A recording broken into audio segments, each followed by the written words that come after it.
रिलायंस का बस एक दाव और अमेजोन की हार। उधर तीन कारणों से बिक गया पूरा बिग बाजार। पता है, सक्सेस अचीव करना उतना मुश्किल नहीं है जितना अचीव की हुई सक्सेस को मैनेज करना है। आज से करीब 7 महीने पहले मैंने किशोर बियानी की फर्स्ट सक्सेसफुल ब्रांड पेंटालूंस के ऊपर एक वीडियो बनाई थी कि कैसे इसकी शुरुआत हुई और किन गलतियों के कारण बियानी साहब को उनकी मोस्ट फेवरेट ब्रांड पेंटालूंस को बेचना पड़ गया। और जिनको बेचा उसने पेंटालूंस को जीरो से हीरो बना दिया। उसने क्या मार्केटिंग स्ट्रेटेजी यूज की, आई बटन में लिंक है, जाके चेक कर सकते हो।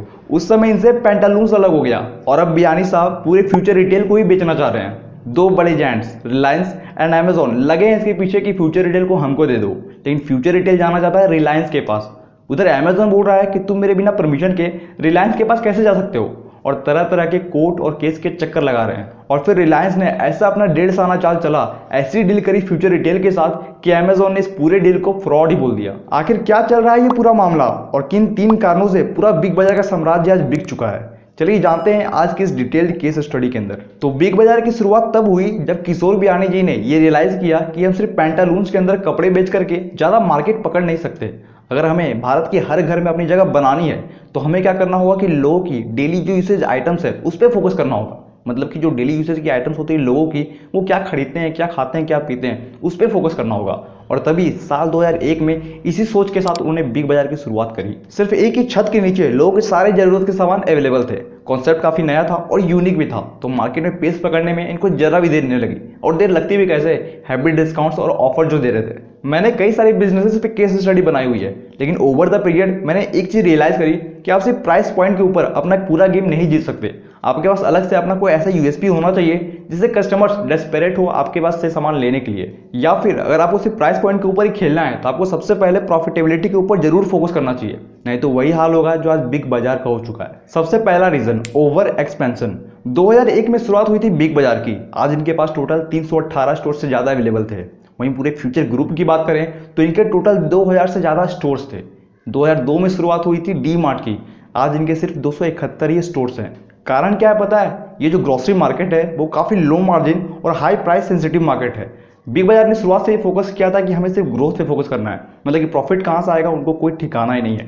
लेकिन डी मार्ट ने फोकस किया कि हमें धीरे धीरे ग्रो करना है, लेकिन शुरुआत से ही हम प्राइस पॉइंट पर अगर खेलेंगे तो हमें प्रॉफिट पे फोकस करना होगा। तो कभी भी बिजनेस करना ये चीजें ध्यान में रखना कि ग्रोथ और प्रॉफिटेबिलिटी में बहुत फर्क होता है। दूसरा कारण, अननेसेसरी डाइवर्सिफिकेशन। बोला जाता है कि बिजनेस के अंदर टाइमिंग एंड डील की बड़ी अहमियत होती है। साल 2007 में जब फ्लिपकार्ट लॉन्च किया गया इंडियन मार्केट के अंदर as a online shopping portal, तो फ्यूचर ग्रुप ने भी अपना एक ऑनलाइन पोर्टल निकाल दिया futurebazaar.com के नाम से। पर ये ऑनलाइन शॉपिंग का एक्सपीरियंस इंडियन मार्केट के लिए, इंडियन कंज्यूमर्स के लिए उस समय पे एकदम बड़ा और एकदम नया कॉन्सेप्ट था, तो लोग वहां पे जल्दी शिफ्ट नहीं हो पा रहे थे। और वहीं फ्यूचर ग्रुप ने ये चीज रियलाइज करी कि भैया इससे ज्यादा प्रॉफिट तो हमारा फिजिकल स्टोर्स पे आ रहा है, तो हम क्यों इसमें पैसा बर्बाद करें फालतू का, कि यहाँ पे हमें रिस्पॉन्स भी कम आ रहा है, इससे ज्यादा तो हम वहीं से कमा ले रहे हैं। तो उस समय इन्होंने इसको बंद कर दिया। लेकिन फिर जब साल 2012-13 में भारत के अंदर ई कॉमर्स कंपनीज की नई वेव आने लग गई, फ्लिपकार्ट, अमेजॉन, स्नैपडील, जैबोंग जैसी कंपनीज ग्रो करने लग गई, तभी फ्यूचर ग्रुप ने फिर से डिसाइड किया कि इस मार्केट में एक बार फिर से हाथ जरूर आजमाना चाहिए। और तभी इन्होंने लॉन्च किया बिग बाजार डायरेक्ट, जो कि एक ऑनलाइन शॉपिंग लेकिन एक फ्रेंचाइजी मॉडल का कॉन्सेप्ट था। ये चीज मुझे भी काफी ज्यादा समझ में नहीं आई और कुछ जमी भी नहीं। यहाँ पे क्या था कि कोई फ्रेंचाइजीज अपने जो बिग बाजार के जो सामान है वो अपने टैबलेट पे दिखा करके बिचवाएगा। तो इस तरह का कुछ फ्रेंचाइजी मॉडल था इनका, जो कि मुझे भी काफी ज्यादा समझ में आया नहीं और मार्केट को भी मुझे लगता है समझ में आया नहीं, और इसीलिए ये मॉडल भी इनका फेल ही हो गया। अब बियानी साहब ने यहीं पे गलती की। ये जो मॉडल फेल हो गया इसको करना चाहिए था रिफर्बिश या फिर रिन्यू करके नए मॉडल पे हमको शिफ्ट होना चाहिए था।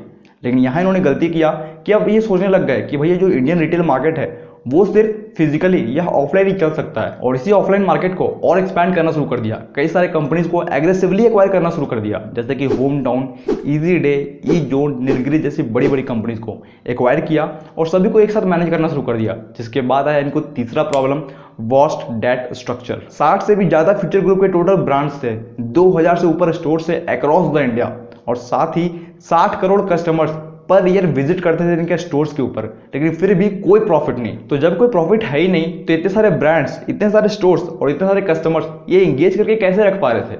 कस्टमर्स तो भैया है प्राइस सेंसिटिव, उनको जहाँ एफोर्डेबल प्रोडक्ट बोले तो डिस्काउंट या ऑफर्स मिलेगा और कन्वीनियंस सर्विस मिलेगा, वो वहीं पे जाएगा। जो कि बिग बाजार सर्विसेज के मामले में या फिर एफोर्डेबल प्रोडक्ट, डिस्काउंट या ऑफर के मामले में एकदम माहिर था। लेकिन ये सारे कस्टमर्स जो इनके स्टोर पे आ रहे थे उनको एक्वायर करने के लिए बोले तो customer acquisition cost, brand acquisition cost और जो स्टोर्स ओपनिंग का जो खर्चा आ रहा था, ये सारा खर्चा कहाँ से आ रहा था? क्योंकि प्रॉफिट तो था ही नहीं, आ रहा था सारा डेट से। इनका जो main source of cash inflow था वो था डेट। और डेट एक ऐसी चीज़ है जिस पे आपको इंटरेस्ट तो लगता ही है और साथ ही साथ आपको एक बार में प्रिंसिपल अमाउंट भी देना होता है, और इनको भी वो चीज़ देना ही था। तो भैया ये तो फोकस कर रहे हैं ग्रोथ पे, प्रॉफिट तो इनका आज तक कुछ हुआ ही नहीं है, तो ये डेट देंगे कहाँ से? 2019 तक इन पर जो टोटल डेट था वो था 12,778 करोड़ रुपए। और इनके पूरे साम्राज्य के ऊपर एक बड़ा सा हैमर मारने का काम किया है कोविड ने आकर। जब इनके सारे स्टोर्स बंद हो गए और पैसा जा ही रहा था उस समय, बोले तो अभी रिसेंटली 2021 में इनका जो टोटल डेट है वो है 20,742 करोड़ रुपए। और इसी डेट से फ्यूचर ग्रुप को उभारने के लिए और पूरे इंडियन मार्केट को कैप्चर करने के लिए रिलायंस ने इनके स्टोर्स को टेक ओवर करना शुरू कर दिया है। हालांकि पहले जो डील हुई थी वो ये हुई थी कि फ्यूचर ग्रुप का जो रिटेल, होलसेल और लॉजिस्टिक बिजनेस है वो सारा बेच देंगे 24,000 करोड़ में रिलायंस वालों को।